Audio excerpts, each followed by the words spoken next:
Joining us on just a glorious day to be alive. It's been just an absolutely fantastic 14 hours. I just love this town. I love this community, and I love engaging with content on social media of all kinds, A lot we're going to cover on today's program, ladies and gentlemen. A national story very quickly for you. If you're just tuning into the program, I cannot believe I'm saying this, but we have a merger of tremendous proportions at the global level. The PGA Tour has agreed to merge with the Saudi Arabia-backed LIV Golf Tour. The PGA Tour and its commissioner for months, if not longer, have said the Saudi-backed LIV Golf Tour is nothing but sports washing, where the Saudis are trying to use billions of dollars to change the reputation, the history of their country as it applies to mankind and terrible acts that this country has been linked to, torturous acts.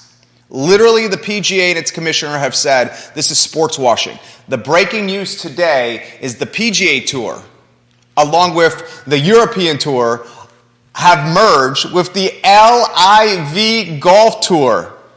This is ridiculous. The DP Tour.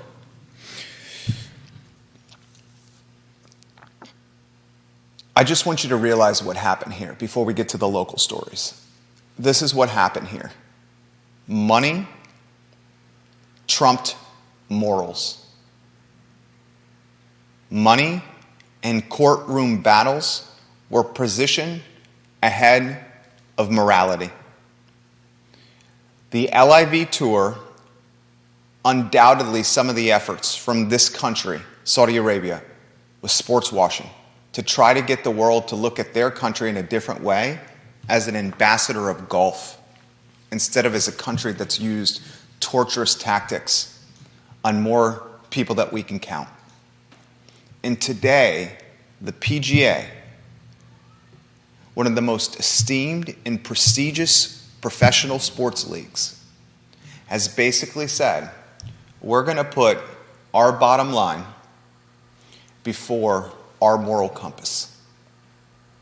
And before I get off this topic, I'm very curious about this. Someone who is a lot smarter than me, you the viewer and listener, explain this to me. How is this not some kind of monopoly or antitrust violation? You got 3 golf tours merging into one.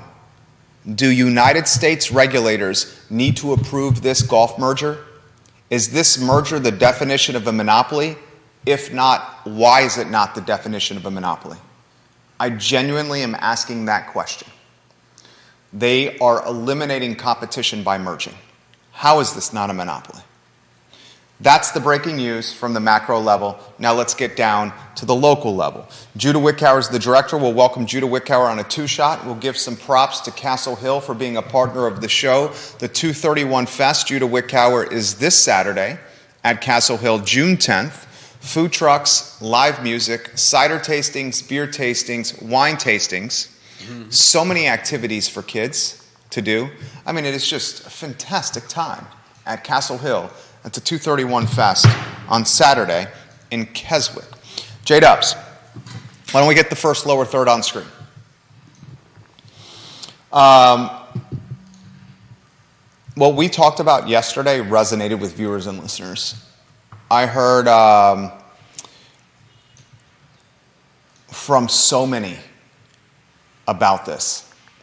The UVA tracking political ideology at the Board of Visitors, a meeting that was held over the weekend. 2 Glenn Youngkin, Governor of Virginia, appointees to the board, legitimately on the record, knowing the meeting was covered by media and there would be a paper trail, discussed in front of President Jim Ryan and other university stakeholders that we as a university need to start tracking UVA professors and UVA students' political ideologies, how they vote, and what money they donate to which campaigns. I read this in the Daily Progress over the weekend, and I'm flabbergasted. Mouth agape flabbergasted. Razorblade Ellis, the businessman from Richmond, I'll give you his name right now, Douglas Wetmore, the Senior Vice President for Business Development and Centuria Health Solutions. He was appointed to the board by Youngkin last year. They question why UVA is not already doing this, asking its staff and its student body how they vote and where they donate to. I, after further thought and after hearing from viewers and listeners, people I trust, heavy hitters in this community, want to ask this question. Are approaches or tactics or strategies like this not rooted in a fascist foundation of some kind? I'm not saying this is fascism. I am saying this could lead to elements of fascism. When we go to a public university gets a boatload of money from the Commonwealth, and we pay to go to this school. In some cases, folks are coming out $250,000 more in debt from this school. Are we now expected to reveal some of those vulnerable tendencies about ourselves, our politics, how we vote, and who we donate to? And if we are expected to do this moving forward, what is next from Razorblade Ellis? And what is next from Douglas Wetmore? Will those gentlemen ask to know UVA professors and UVA students' sexuality? Who they sleep with? How much money is in their bank account? What kind of content they watch that could be X-rated? Do they read the Bible? Do they believe in God? Where do we stop? I got so much I want to get off, but I'm going to stop, listen to learn from you. All right. I mean, those are some good questions. I think you make a pretty massive leap from tracking their political ideologies to, tracking their sexual habits and whatnot. Could it be? It definitely could be used in what you're calling fascist. It could be used in that way. I don't know that it would be. I mean, I believe that President Ryan agreed with them in some small part that it might be interesting or at least useful to track those things. But I think he had some qualms about the method that it would take, and especially in trying to ask those questions of potential hires and potential students. You know what? Jim Ryan is the president of a university, right? Yeah. President of a university like UVA, Jim Ryan's compensation package is in the neighborhood of, say, $800,000 to $1 million. In fact, if I Google UVA President Jim Ryan compensation 2023, this is public record. How much do you think Jim Ryan's compensation is for the 2022-2023 academic year? I mean, I couldn't guess. I would put it somewhere in the range of what you said. I said somewhere between $800,000 and $1 million is what I guessed. I was exactly right. $851,681 a year. Not only the $851,681 a year, he also has a number of other perks and amenities. I would imagine his health care package is fantastic. He's got the president's house on Cars Hill, which I believe he's living there rent-free. I would imagine this compensation package is including vehicles for he and his spouse, cell phone coverages, tablets, devices. This guy, when it's all said and done, when you're factoring in that he's living rent-free in a multi-million-dollar Charlottesville city mansion, he's probably, when you accumulate and you add all this up, making somewhere between $1.2 and $1.5 million in total compensation. Okay.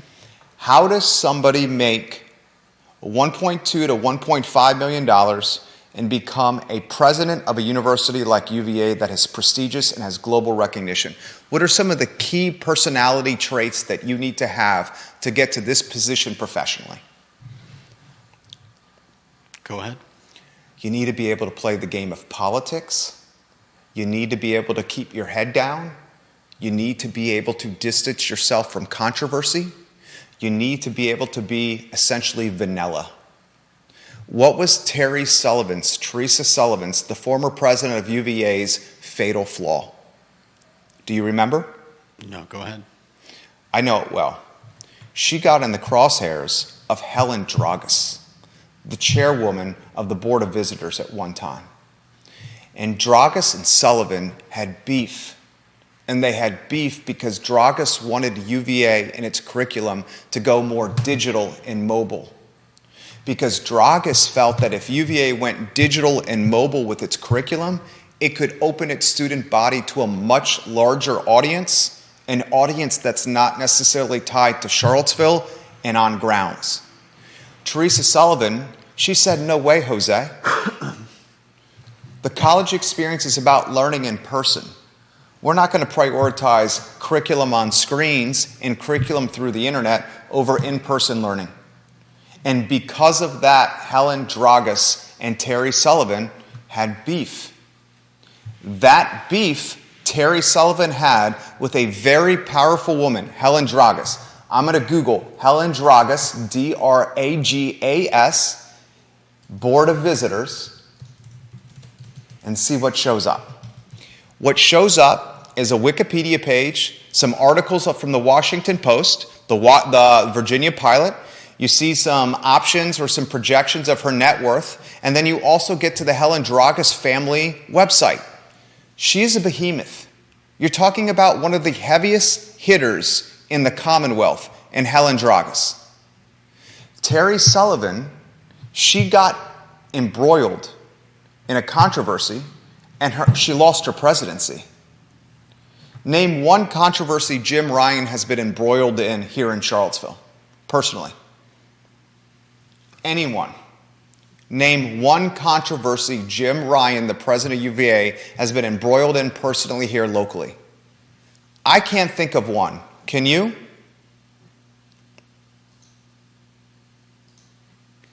No. Can you, viewers and listeners? One of the ways you get to be a president of a university like UVA and earn a compensation package somewhere in the neighborhood of 1.2 to 1.5 a year. This is the peak of academia, ladies and gentlemen, is to be vanilla and to play it down the road. So at this Board of Visitors meeting, when Razorblade Ellis and when Douglas Wetmore, the businessman from Richmond, started floating the ideas of tracking ideology and tracking politics and campaign donations, Jim Ryan, he has to play both sides of the fence. Initially, he says he did not disagree that diversity, he did not disagree with some of these ideas, and he saw diversity as including the full spectrum of human attributes, perspectives, identities, backgrounds, and disciplines. Further, Jim Ryan said he is open to suggestions on ways to keep track of political affiliations among UVA community members. He told the board that he has reservations about the legal prohibitions on inquiring about the political views of prospective professors and students.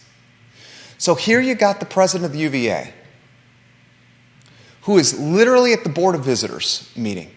And he knows his predecessor, Terry Sullivan, was ousted by these people. So he's got to play it right down the middle, vanilla. So when Razorblade Ellis and when Douglas Wetmore say, I want to start tracking ideologies of students and professors, Jim Ryan says, that's not a bad idea. Current students and professors, maybe we consider it for diversity of thought. He also says at the same time, I'm not sure we can do it for prospective professors and prospective students, though. What did he just do there with that answer? Blew them off? He played it down the middle. He literally stroked the egos of Wetmore and Ellis while also papering the trail on the other side of the aisle with perspective. That's called playing the game. Now, moms and dads watching this program, I don't care if you're a liberal, I don't care if you're a Republican, I don't care if you're a libertarian. I don't care if you're a fascist, a communist. I don't care what your political beliefs are. Maybe you believe in the political party of who's a ridiculous someone in politics that has ridiculous politics that I haven't mentioned so far. There's the guy that wears a galosh on his head. Maybe you identify with the politics of the clapping man in the downtown mall, the loud clapping man. Maybe whose politics. I don't care what politics you identify with. If your son or daughter is expected to release his or her ideologies, or worse, if your husband or wives are expected to release their ideologies while they're working at UVA or as they're interested at working at UVA, the first thing you have to ask yourself is this: how can this be used against me? How can this be used against me? Now, I'm going to try to do it by category. First, let's go with the conservative that has to show his or her ideology in the application process. If you lean conservative and you have to display or you have to tell folks what your ideology is before you get hired or before you apply to UVA or as you're applying to UVA, would you not be concerned that that conservatism would be used against you because UVA is left-leaning? Would you be? Possibly. Of course you would. Of course anyone would. Anyone who's conservative-leaning would be hesitant about being authentic of their ideology because the school leans so left. Let's go to the next category. Let's say you're a liberal and you lean way left. Would you as a liberal professor or you as a liberal student that's looking at UVA be concerned about telling through the application process or the hiring process that you're liberal? Would you be? As concerned as I would be if I was any political leaning. If I was liberal and I was applying at UVA for student body or as a professor, I would be concerned because the Board of Visitors is straight up saying to Jim Ryan, the president, your university is too left. Get us more right people to get diversity of thought. So could your liberalism literally be used against you in the hiring process? Elements like this have been done before, J-Dubs. They've prioritized hires for many different reasons that are in this category. Mm-hmm. Hires based on race, admissions based on race. If admissions and hires can be based on race, can admissions and hires be based on ideologies as well? Sure. Right? What group of politics, of ideologies, is immune or Teflon to this crazy mumbo-jumbo? I can't think of a single one.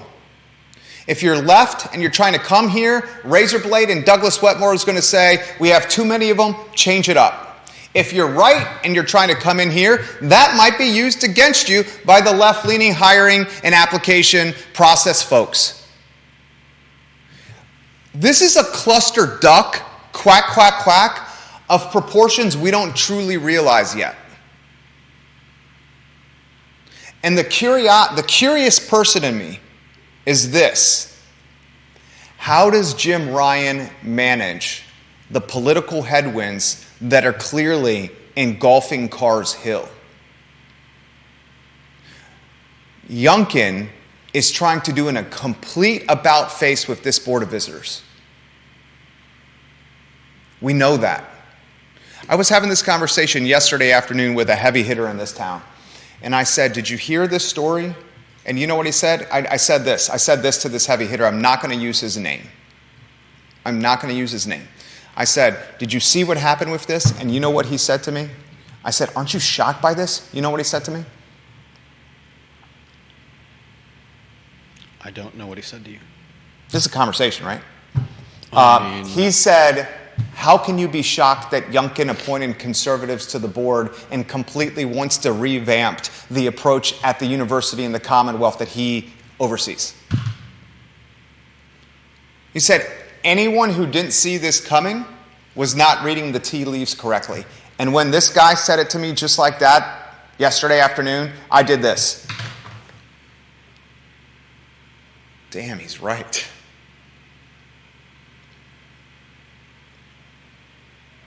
Youngkin told us on the campaign trail that he was going to revamp education. Mm-hmm. Youngkin, immediately out of the blocks, first few weeks in office, remember how he just shook up the Commonwealth with basically saying, I'm the governor, I'm not going to allow you local municipalities to have any COVID restrictions anymore? Remember that? Yeah. And that was a big to-do, right? Yeah. Yeah, I wasn't very happy with it. I wasn't happy with with him continuing in a long line of mandates. Youngkin also looking to change the moniker DEI, diversity, equity, inclusion.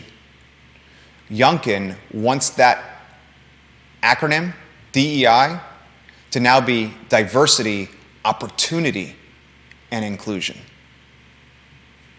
You got a governor who ran on a platform of completely revolutionizing education in the Commonwealth. You got a governor who utilized Terry McAuliffe's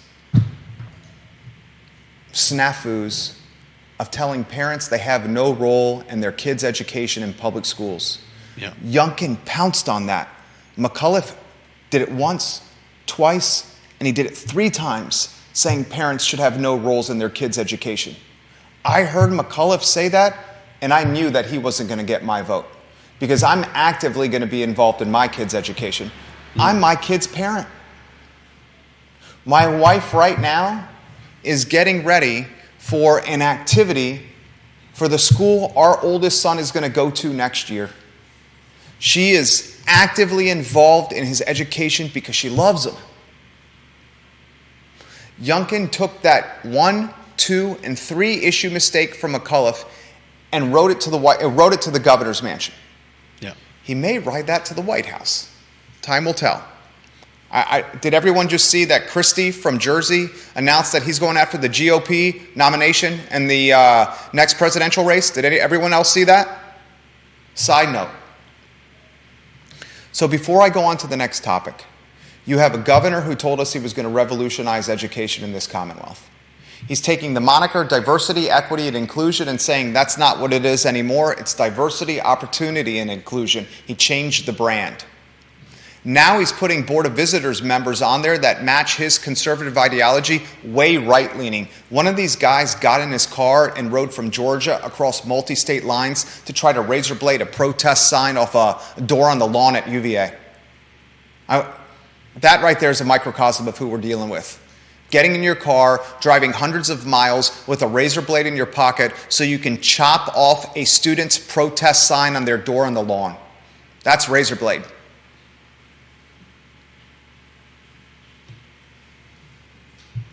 Moms and dads of this program, the concerns I have in 2023 are real. I'm about to relay to you a teacher, former in Albemarle County Public Schools, who legitimately compared the Pledge of Allegiance to indoctrination. This teacher, Sarah K. Harris, former teacher, is a committee member on the Albemarle County Public School Diversity, Equity, and Inclusion Committee. A former teacher of ACPS who is in charge of leading the diversity, equity, and inclusion efforts within Albemarle County Public Schools, a school system that spends roughly $17,000 or $18,000 a year educating our students, legitimately is posting on Twitter that the Pledge of Allegiance is indoctrination. That's 2023 for you. You got the UVA Board of Visitors, 2 people on it, literally asking professors and students to have their politics and their campaign donations be documented in an Excel spreadsheet so the Board of Visitors can do an analytical analysis on diversity, politics, and perspective. And then at the local level, the real local level, you got a committee member for ACPS that puts on Twitter, did you do the screenshot? Can you put up the screenshot so everyone can see it? Let's put it back up again so people don't think I'm making this up. Let us know when that screenshot's on screen. Tell me There when it it's is. up there. It's on screen? Yep. Look at the screen. I responded to her. I was the only one who responded to her that said, how is the Pledge of Allegiance indoctrination? Isn't that patriotism?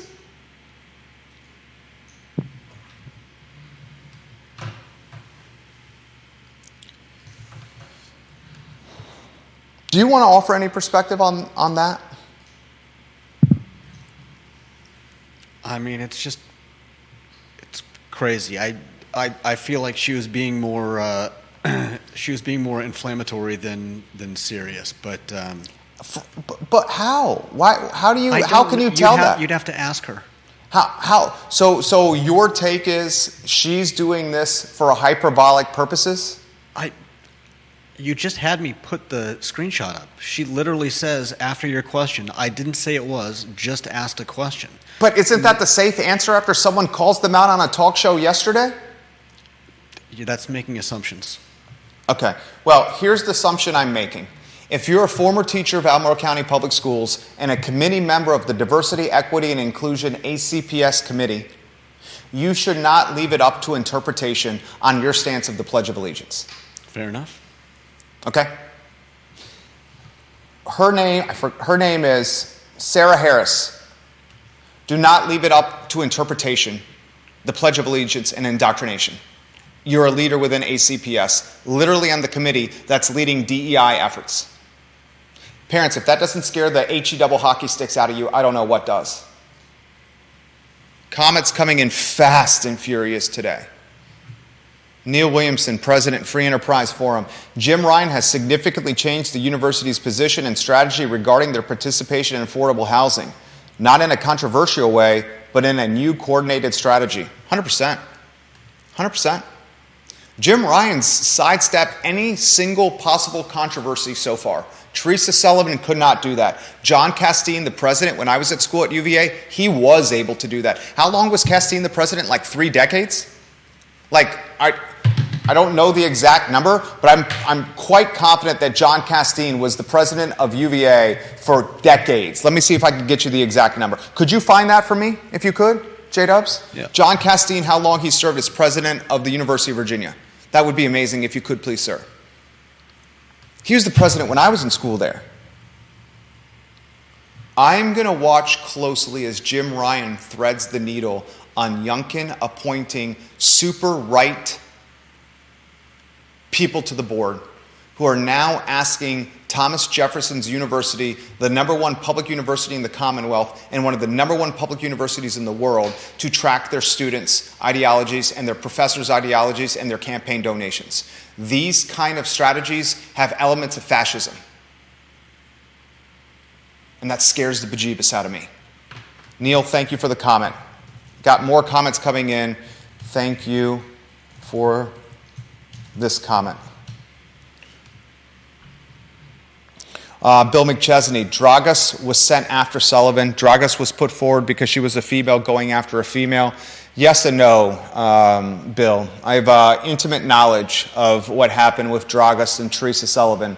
That was literally when I was working in the newsroom at The Progress, and we'd have meetings in this newsroom talking about what we could and could not report.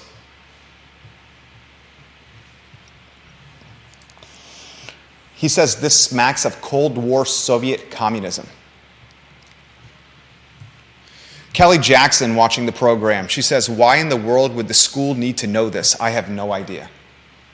I have no idea why the school would need to know this. Razorblade Ellis says we deserve to know this because we want people on both sides of the fence. Basically, he's saying I want 50% of the student body to be conservative and 50% of the student body to be right, to be liberal.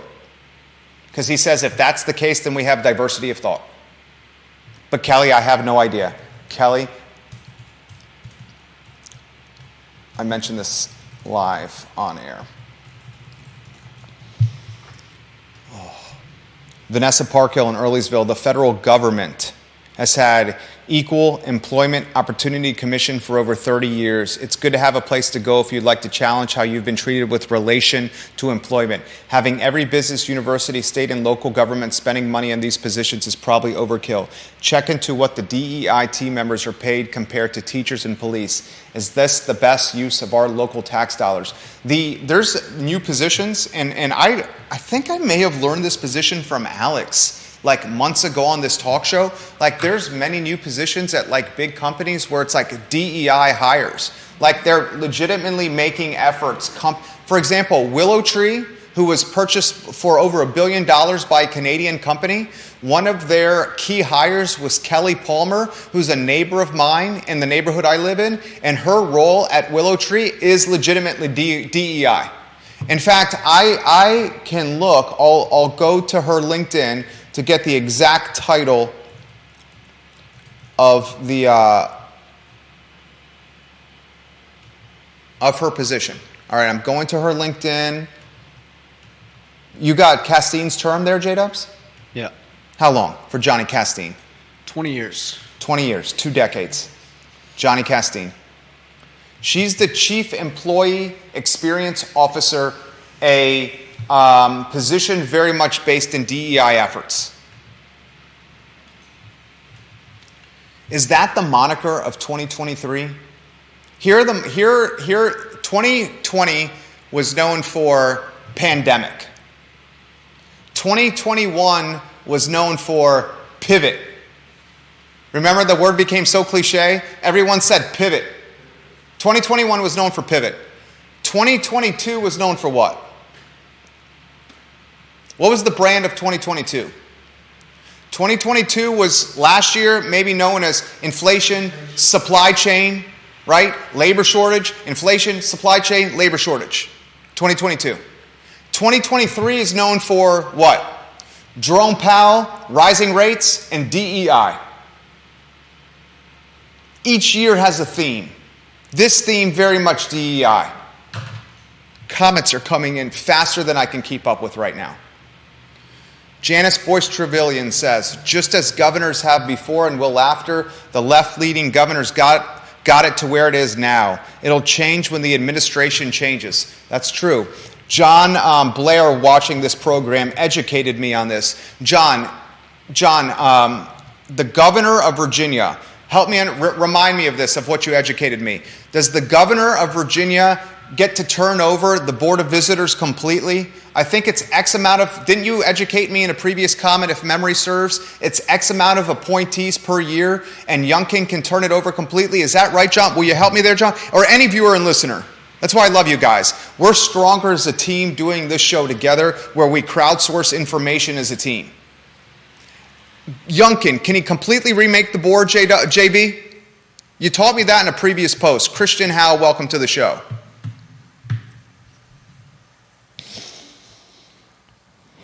Kevin Yancey, if society had adhered to the ideology we supposedly adhere to, the need for affirmative action or racial quotas would not have had to be implemented. That's from Waynesboro.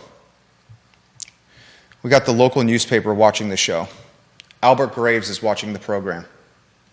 I saw that, Albert Graves. LIV Golf Tour merges with the PGA. I got one question. How is this not a monopoly? And how is this not antitrust? And how are not U.S. regulators asking how 3 golf tours can merge into one, creating a monopoly of tremendous proportions? Explain that to me. Sports. Is it because it's sports?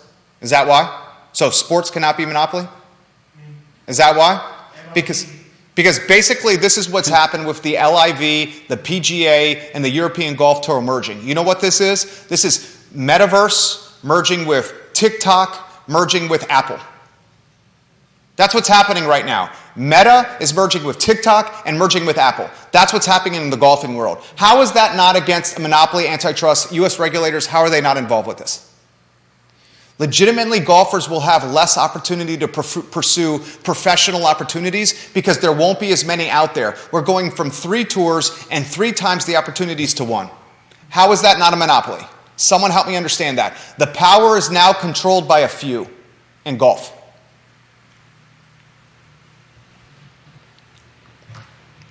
Nora Gaffney says, I urge you to look up as much history as you can on the Pledge of Allegiance. This is not a new issue by any means. I am not sure, she says, why anyone would be shocked. Maybe it's just because I've been around forever. Explain that to me, Nora. I'm proud to do the Pledge of Allegiance. Maybe Alex, we get you on the show? You want to come on anytime? Yeah, come on. Alex Urpí's in the studio. Ladies and gentlemen, fresh from his honeymoon, bronze from time in Italy. Looks comfortable, looks relaxed. I'm surprised he came back. He's got a beautiful bride. So am I. He's the CEO of a finance company that's crushing it. The Antonio Banderas of finance, the host of Today y Mañana. He's got a gorgeous better half. He somehow came back to Charlottesville from the boot. Why'd you come back?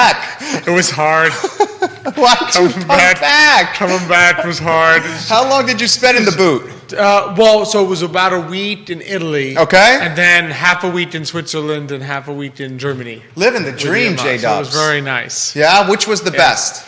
Ooh.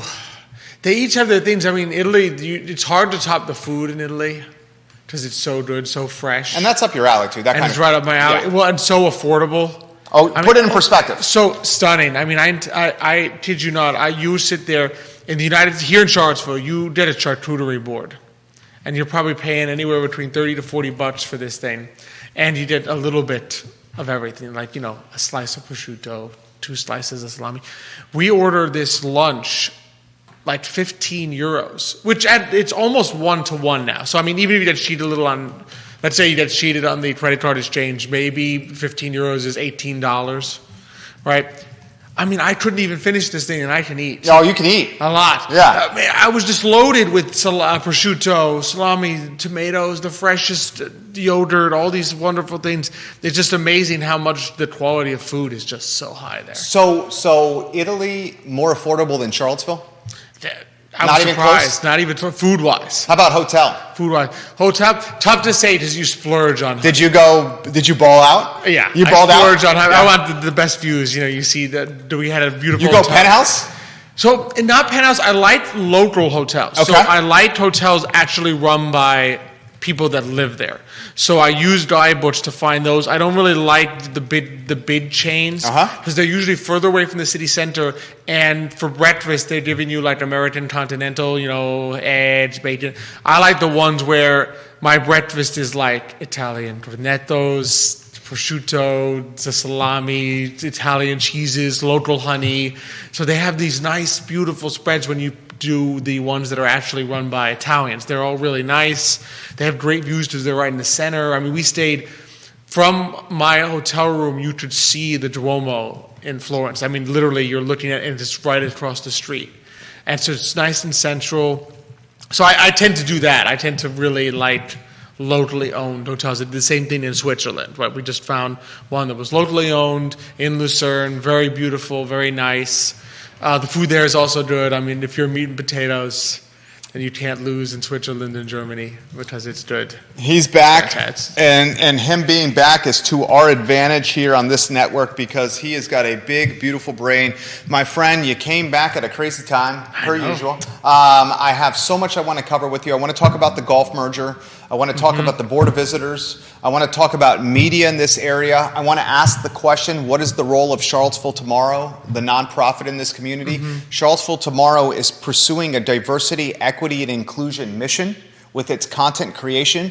When Brian Wheeler and Sean Tubbs were there, it was much more hard news, zoning, development, business, and government. Charlottesville Tomorrow pursuing that DEI mission because there's a lot of nonprofit dollars in that space. Yes, very much so. In that space. So a lot we want to cover. You went to UVA as well. BOV tracking your politics and your donations. Yeah, I'm particularly with students. I'm not super comfortable with that notion. That sounds like I see where my suspicion is, given the incoming Board of Visitors people, I see where they're going with this, which is probably the notion that for all we talked about diversity in admissions in colleges, the way that diversity of thought in terms of where professors' politics skews is pretty much 90-10, so 9-1 is going to be left-leaning. So 100%. They're probably trying to figure out how to change that and get a little more balance in terms of what viewpoint a student will encounter. My issue is I'm always like, maybe because you come from the human background, you're always like, okay, how can this be then wielded against me in the future? And you just have to sit there and say, someone's going to figure out a way to say, you got the wrong politics, kid, not a good idea. And you know what, for anyone who thinks, wow, we're in charge now, well, sooner or later the tables turn, and you're really not going to want, if these Board of Visitors guys, they're not going to want a day when conservative students then have to sit there and say, dang, am I being tracked? Am I going to get in trouble because I voted the wrong way or I donated to the wrong campaign? So it just seems the kind of thing like, I think there's enough survey data out there to get an idea of where the political inclinations of professors may lie without actually tracking the actual donations of people. If you could call up, excellent commentary right there, if you could call up the blog post from, is it Bacon's Rebellion, the blog post you sent me yesterday? There's a paragraph in there from the Jefferson Council that talks about data. If memory serves correct, it was 20-1 UVA professors voting for Biden over Trump in the last election. It's even more than I thought. There's a 10-1 statistic that I want to get out there as well. This really puts in perspective how left UVA is. J-Dub, see if you can find that if you can. Carly Wagner says, I remember John Blair saying that each governor can appoint the full BOV except for the student rep. So, John, if you're watching, you are educating other viewers and listeners on this program, JB. That's how much we love you. So probably over the course of the 4-year term. 4 years. Yeah. X amount of people. It's staggered, but he's in governor for 4 years. Okay. Yeah. So you bleed orange or blue. Nicholas went to UVA? Yep, and so did Michael. Michael went to UVA. You and your two brothers did. This is the foundation of one of the best financial firms in the world, Emergent Financial Services, the Urpí brothers. What would be the conversation over the dinner table at the Urpí household? How would Mrs. Urpí respond to this? To this? I think that we kind of all probably share this perspective. I think we saw the university particular becoming, let's put it this way, when I went there, you could pretty much, this was 2014, so even not that long ago, I graduated. You could pretty much go through all your classes, and even though you kind of knew in private conversation that, your professors might lean left, it didn't really come up in the course of, you could go through a whole semester and explore different viewpoints. You could explore, even in literature, different writers of different persuasions. I know by the time Michael left, that was a lot less the case. When did he graduate? So he graduated 2018. Okay. I believe. So by 2018, you could pretty much not escape a semester without an implication from your professor that if you didn't believe a certain way, you were a bad person. And this would come through in criteria, this would come through in expectations. And so I sympathize with the desire to change that a little bit and have people be exposed. I think it's always good to be exposed to different thoughts. We talk about diversity a lot, and I'm big on it, but it needs to come with thought too. Because if I got 10 people in a room, we all look different, but we all think exactly the same, we're not going to come up with very good ideas because there's no one there to say, well, hey, wait a second, what about this idea? Right? So you need to have that, and I sympathize with that, but I think all of us would probably bristle at the notion of tracking things because there's so many ways that can go wrong. Amen, brother. I'll throw this to you. We're solutions-oriented people. What's the solution to help create more diversity of thought at UVA except for tracking ideologies and campaign donations? I think that is rooted in fascist tendencies, but what are solutions to do it besides those? I think that starts with culture. I think the university needs to take a nice, strong track of saying, you know what, we value and appreciate thought from different perspectives. And you're not a bad person if you happen to have a long conservative background or if you have graduated from these schools that maybe are known, Chicago Economics Department known to be more right-leaning. You know what I mean? Part of it also goes into, sometimes just looking at your criteria. Because I'll bet you there's criteria that say that at UVA when they do hiring that say, well, we want to make sure we have diversity of background. So why not include thought in that? You know what I mean? We're all willing, and I think all of us are rightly willing to say, well, I want to make sure that people from a Latino background like mine are included. I want to make sure that people from an African-American background are included. But then when it comes to our politics, we're like, oh, no, I only want people who think the way I do. right? So, and sometimes you got to be willing to say, not to switch it to like something I'm familiar with, but St. John Paul II, Pope of the Catholic Church, he was very well known for making people cardinals whom he did not agree with in terms of just his religious traditionalist background, right? But he knew that he needed them around him. And I feel like in today's world, too often we don't do that. We're like, oh man, no. If this guy doesn't agree with me, I don't even want to hire that person. And that's, I think, an easier blind spot. Because I think we've reached the point where a lot of universities like UVA are very much focused on making sure that their professors and their student body look a certain way. But do we actually care if they all think like groupthink? Or are we kind of happy with that? Because as long as it's my groupthink. So I think that's a kind of a way to start. You have to. It goes down to what kind of culture, and do I make it clear in the way I speak that I value your opinion, even if it's not the same as mine. Judah, that was well said. I think you have, this guy's fantastic. J-Dubs, I think you have a statistic for us that highlights the ideology of the university. Yeah, I've got the quote. There it is. Okay, and you want to just read it for the folks that are in their car and don't see the screen? Yeah. Thank you. The Jefferson Council has published data showing that UVA employees have donated to Democrats over Republicans in recent years by ratios of 10-1 to 20-1 in presidential elections. Yeah, that's pretty substantial. That's pretty substantial. That's pretty substantial. One of the ideas I floated yesterday, if we want diversity of thought and we know the university is leading way left, could there be a curriculum that's created, like a curriculum track, that could be something that complements this left leaning in some way that offers more thought? I mean, and you know more about this than I do.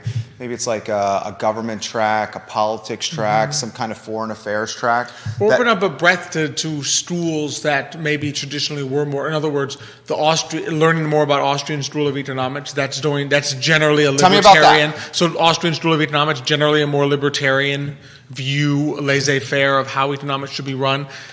You could probably go through the economics department at UVA and never encounter, except in passing, that thought. So you can try to implement that, maybe bring in a couple thinkers into the curriculum to do that. I'm sure you can do the same with literature. There's a number of literary minds. I think Graham Greene comes to mind, Jorge Luis Borges comes to mind. There are thinkers that have sort of deviated from, because let's face it, most of the 20th century, the great list of writers, I mean, your Nobel Prize winning list is going to either have outright communist sympathies like Garcia Marquez, who was still a great writer despite that, or they're going to be left-leaning. But you can find writers who almost won Nobel Prizes, who are well-regarded, who had different ways of thinking, who were against Perón in Argentina and so forth. So I think it's just a matter sometimes also, like you said, of expanding your breadth, of saying, why don't I read this person that maybe their politics were not the same as mine, but they might have something to teach me. Janice says, why, Alex, can't they teach the material without teaching politics? Oh, I think that's the way. I think that's the way to do it. But you have to go up of politics. I think sometimes we reduce politics to just thinking of our current situation and left, right. I'm thinking one step higher. In other words, there have been many schools of thought in history. And then they can be combined in different ways into modern politics. I mean, today's red and blue do not reflect the red and blue of 1910. Well said. Right? But do you even recognize today's red and blue? From the early 1900s, no, they're... Here's a tough question. This is a tough question. Mm-hmm. Knowing what you know now, would you have done 2 years at UVA again? That's a good question. Because you probably could have gone anywhere you want, knowing you, because you went PVCC first two. Yeah. You probably finished, 4.0, knowing you? Yeah. Yeah, you had a 4.0, so you probably could have gone anywhere you wanted, right? Yeah. Especially in the Commonwealth. In today's environment, I'd think a little more. You would have thought more. I would have thought twice. Okay. Only because there were some things to do, like I would help out and write articles. Being Cuban, you saw a lot of Che Guevara T-shirts, and so as a Cuban, I would write articles for a daily newspaper there. Not the Cavalier Daily. It was I forget the name of it, But it was kind of offbeat. It was like its own little student group that did it. It wasn't like an official, one of the big ones that have the daily publications. It was like a weekly thing about, what a Cuban thinks of Che. I'm not sure I'd be comfortable doing that if I had gone to UVA a few years later. I feel like there would have been a good chance that I would have received You would have been scarlet blowback. Lettered. You would have scarlet I would have received blowback for saying that you should not be wearing a Che t-shirt. But in 2014, a lot of people would come up to me as I would talk about it and say, yeah, I'm interested in learning more about that because I always thought he was a good guy, but can you tell me the Cuban perspective? I'm not sure I would get that today. Patricia Urpí, welcome to the program. Thank you kindly for watching. The show is literally in fuego right now. Stacy Baker Patty on the show as we speak. I'm going to throw this to Alex Urpí. Talk to me about the golf merger. Just give me a take on that. So that's a shocking one. I was stunned when I read that this morning because for the last year, PGA Tour has basically been suing LIV. They're suing each other. They've been suing each other. There's been a lot of animosity with the players and PGA. So basically, players that went to LIV saying that PGA is a monopoly, players at PGA saying that the LIV players basically sold out to the Saudi Arabians because LIV is funded by the Saudi Arabia Sovereign Wealth Fund. That's right. Essentially. So it's the oil sovereign wealth fund that funds this thing.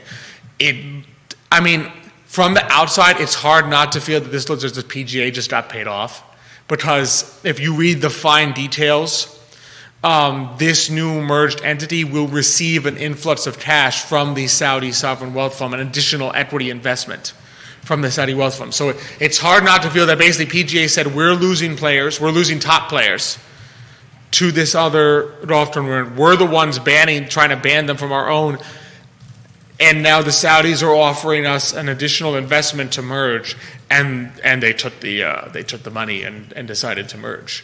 But I can't see anything else because this is a complete 180 from PGA. They went from saying you can't ally yourself to the Saudis to saying we're going to merge with the Saudi-funded LIV Golf. Why is this not a monopoly?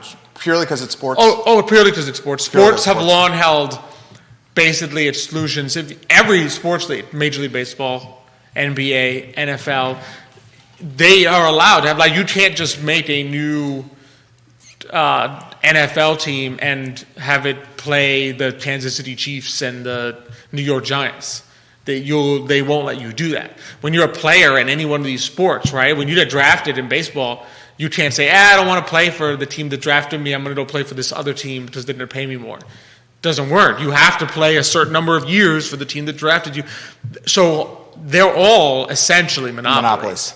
But they've long held particular exclusions, I suspect historically, based on how long they've been around, and because it's sports. Ginny Hu on Twitter. Listen to this one. J-Dubs, jump in here anytime you want. People value your opinion. Anything you want, give me a sign. Show is yours. Ginny Hu on Twitter. This is one of the main reasons I stopped teaching history at the college level. I was constantly scrutinized by colleagues. It was not worth sticking around for tenure. Ginny Hu literally put that. Thank you, Ginny, for that. I appreciate that, I'm sorry you had to go through that. That's Ginny Hu on Twitter. Anything you want to throw on this before we go to the next one? Anything at all? Show is yours. We can go anywhere you want. You're good? Yep. Okay, fantastic. Next topic I want to throw is media. We've been talking media. Mm-hmm. There was an announcement made over the weekend that that Daily Progress reporter Cindy Schuler has quit. I got an email from them. They were trying to get me to come back. They're down to 3 days a week or something. The newspaper is now only being printed 3 days a week. Wow. The newspaper is being delivered by the United States Post Office and not delivery drivers anymore. Having something that delivers mail late all the time, delivering today's news seems like a very terrible idea, but I'll leave that for another show, okay? Literally the mail, who can't get the mail to you on time, is going to be trusted with delivering Monday's news on Tuesday morning. How's that going to work? Okay. Cindy Schuler quits. The web traffic is down. The paywall's too expensive. The print is now 3 days a week. They sold their real estate, and the entire city desk, copy desk has turned over in less than a year. Oof. So here's the question I have. We know the headwinds that the Daily Progress has. I don't see potentially this newspaper sustaining long term. I want to talk about the nonprofit Charlottesville Tomorrow, however, if you want to put that lower third up. And I'm going to ask the community this question. What is the role of Charlottesville Tomorrow now? And is it the right role, or should it change? Are you familiar with this publication? Yep, I am. Show is yours. That's a tough one because, I mean, does Charlottesville Tomorrow, I'm going to be honest, I never would read it for like breaking news, the kinds of things that you would have read an old newspaper for, like the traditional newspaper, like Daily Progress. Like the reason we used to get Daily Progress at our office was to see what had happened in the local community yesterday or the day before, essentially. And the reason we kind of dropped it is because it ended up being mostly national news. At a certain point, there wasn't much local news, so we said, well, if I want national news, I can turn on the television. And so, but I never really read Charlottesville Tomorrow. I kind of appreciated that it was a little more long form. When I did check it out, it was news of a different kind. It wasn't trying to give you the most recent bit of news, but a certain angle on news, a certain way to look at things. So it's difficult to say because maybe their role is that because no one can really fulfill, no newspaper at this point in the way we are as a society today, can actually succeed giving you like local news in a timely fashion, because they'll always be beat by television or by social media at this point. I mean, I would get my news from you in I Love CVille like 2 days before I'd even see it on television. Holly, what's the message Holly Foster sent us from Richmond? She's watching the show in the Richmond area, Judah? I don't remember the exact words, but it was basically along the lines of, it's great getting the news from you guys because I'm just not getting it on a consistent basis from the Richmond Times-Dispatch, yeah, which is arguably the most capitalized newspaper in the Commonwealth. I'm not including the Washington Post in there. Someone tell me a more capitalized newspaper than Richmond Times-Dispatch. And here you have a reader basically saying she's getting the news from us because it's coming days later in the TD. Yeah. So I got this question. The role of Charlottesville Tomorrow. This is a nonprofit. Brian Wheeler, friend of the program, launched Charlottesville Tomorrow.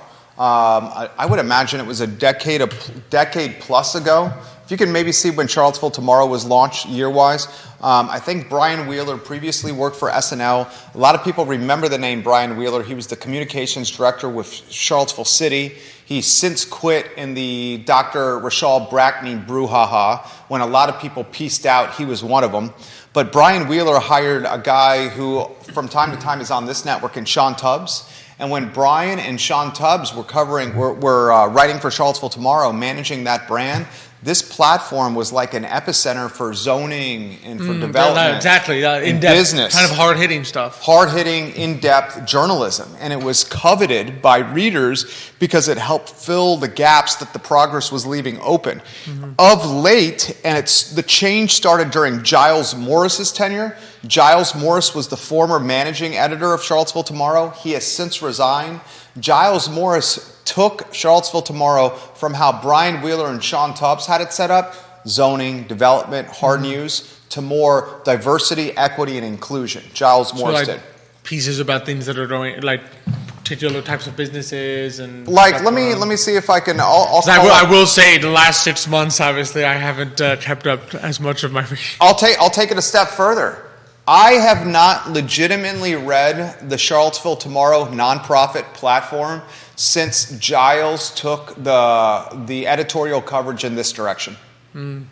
I do not check Charlottesville Tomorrow to support for news for this show. I rarely, if ever, read links. If you look at their website, I'm on it right now. You see the mission is 100% DEI. And I said yesterday, and a number of viewers and listeners responded favorably to this, Charlottesville Tomorrow is a nonprofit, so it's constantly looking for fundraising dollars to keep its lights on. Well, that's where the fundraising dollars are now. And I see it in grants and so forth. I used to be in this space. Yeah. Nonprofit space. I still am tied up with Fort Adelante. That's where the dollars are. There it is. I was going to ask you that. Oh, yeah. Explain. It's the low-hanging fruit. Oh, it's absolutely the low-hanging fruit. There are grants out there that's the express purpose of the grant, and more and more, any grant will expect you to have either a DEI mission or to basically have some kind of DEI statement have how it's incorporated into whatever the mission of your organization is.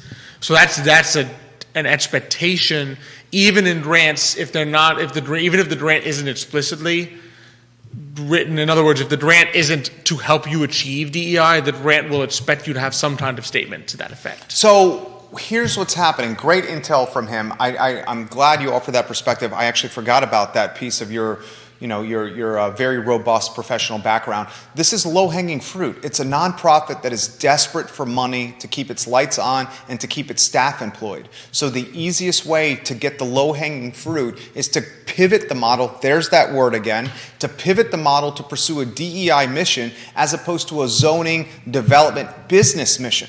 When you were covering land use and zoning and development, Sean Tubbs and Brian Wheeler, the low-hanging fundraising fruit was not there.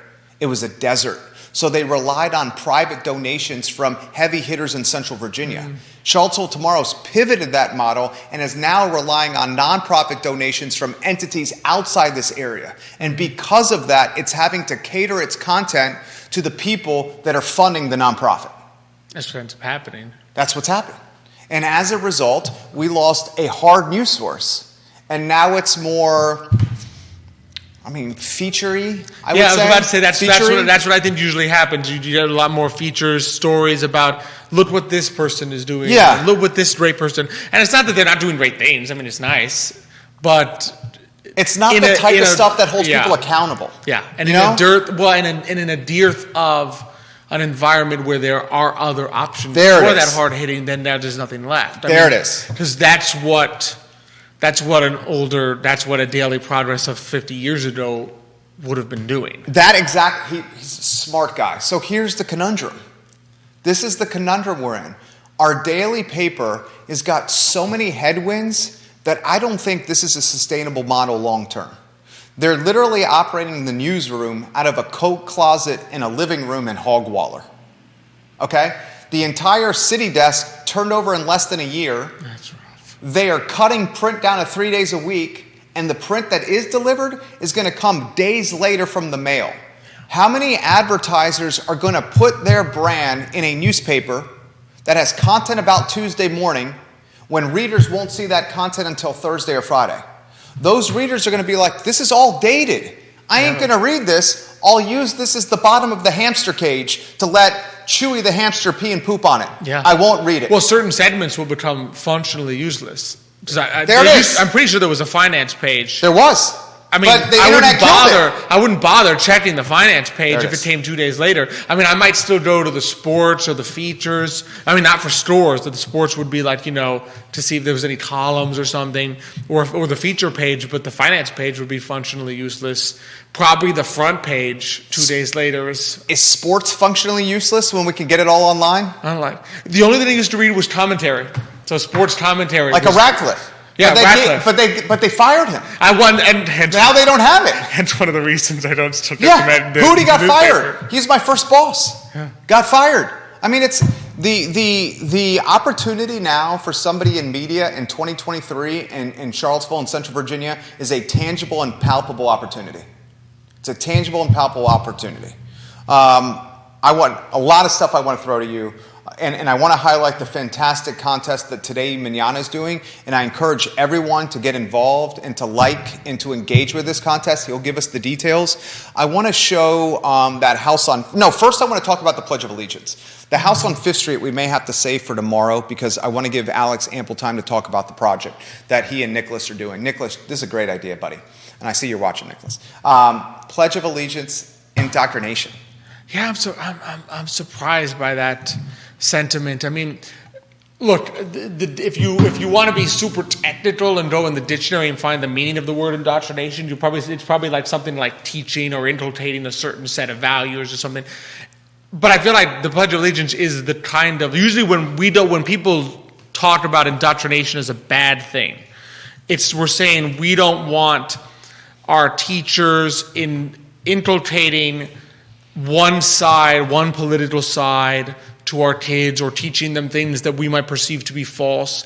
I'm not sure the Pledge of Allegiance falls under that. That seems to be the kind of value I like my country. I want to make it a better place. The flag is the symbol of my country. I don't know. That's what I grew up doing every single day. In public school in California. Proud. In California, I was doing this every day in public school. And I was proud to do it. Yeah, I thought it was really neat. We still do it in certain, a lot of nonprofits and stuff will still do, and civic organizations will still do it. So that doesn't seem to me to fall into that category of the spooky indoctrination. That just seems to me inculcating values that you would expect other people to want to share in this country. That's what even if you think it's got some flaws, I mean, the Pledge of Allegiance should encourage you to help rectify them.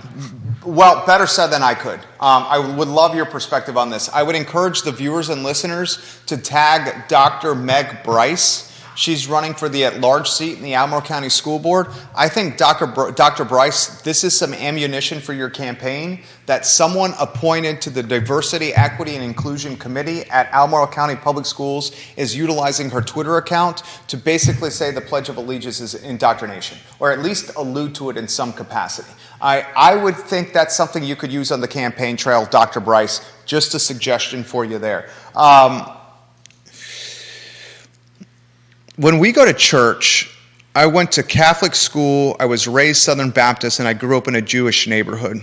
We went to church Sunday school, we went to church big service, Sunday school at 10, big service at 11, Sunday evening fellowship and youth group on Sunday evening where we would eat dinner with the youth and have fun. It was so fun. Wednesday night supper at the church, which was also fun. Vacation Bible school.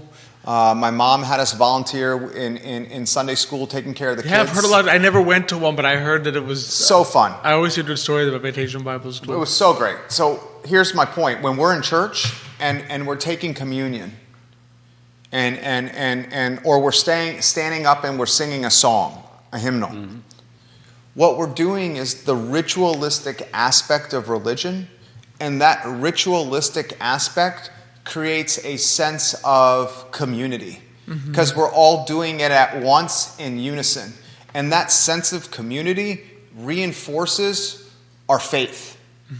That's why we do these ritualistic aspects in church. Communion, listening to the preacher, singing songs together.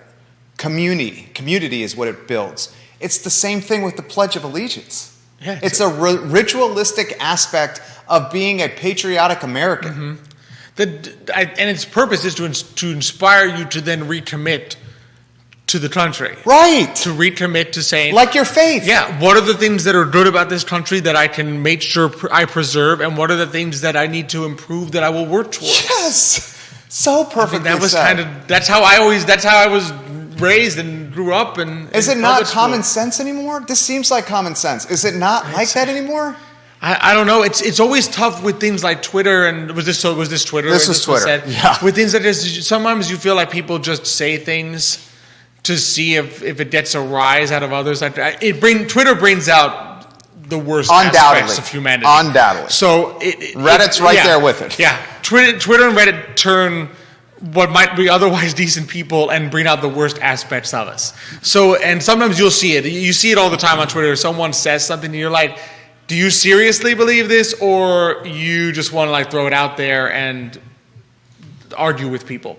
So it's always so hard to know and to judge, if this is trending on Twitter, does that mean, let's face it, for all we talk about Twitter, a very small portion of this country is actually on it. And it's declining. It's a minuscule portion. And it's declining since Musk bought it. It's dropping. Yeah, well, and remember, it was declining for years before 2016, when the fact that Trump was on it probably boosted it, because everyone who didn't like him and everyone who liked him was probably on it.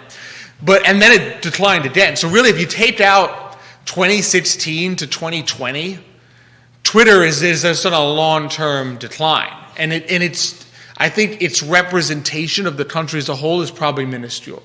So I always sit there sometimes and say, the fact that something may be trending on Twitter, or a lot of people on Twitter may think something, might not actually mean that most of the country thinks it. So it could be that on Twitter, the Pledge of Allegiance is a point of major controversy, but for huge swaths of the country, it's just like you and I. The difference is, do you and I go on Twitter all the time and say how much we love the Pledge of Allegiance? Not really.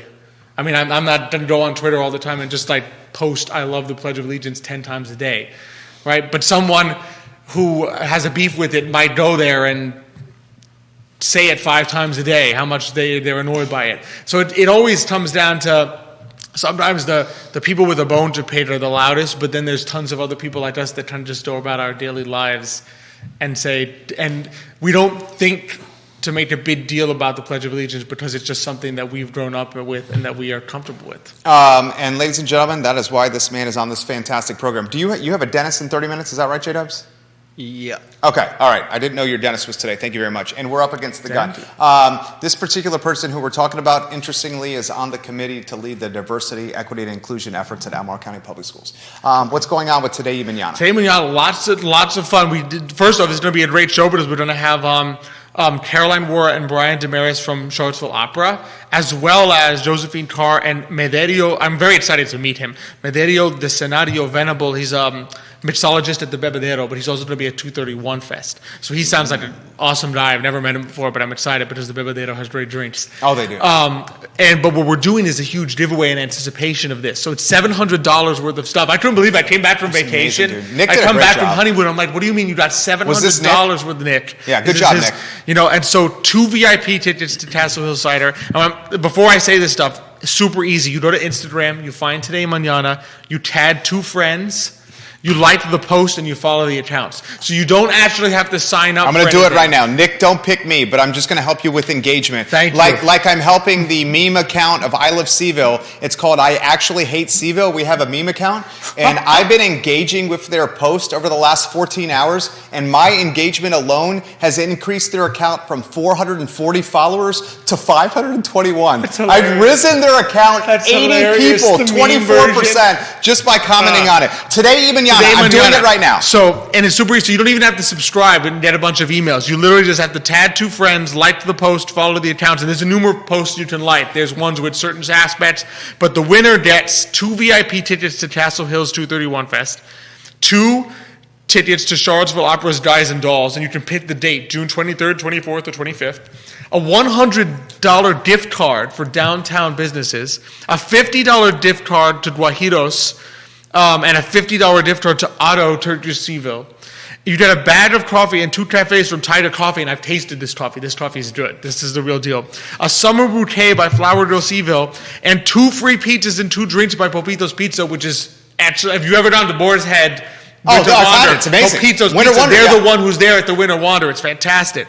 So you get all this stuff. I came back and I'm like, what do you mean you got $700 worth of stuff in a giveaway? Normally it's like 50, 100. So all this stuff. So literally go to Today Mañana's Instagram page or Facebook page.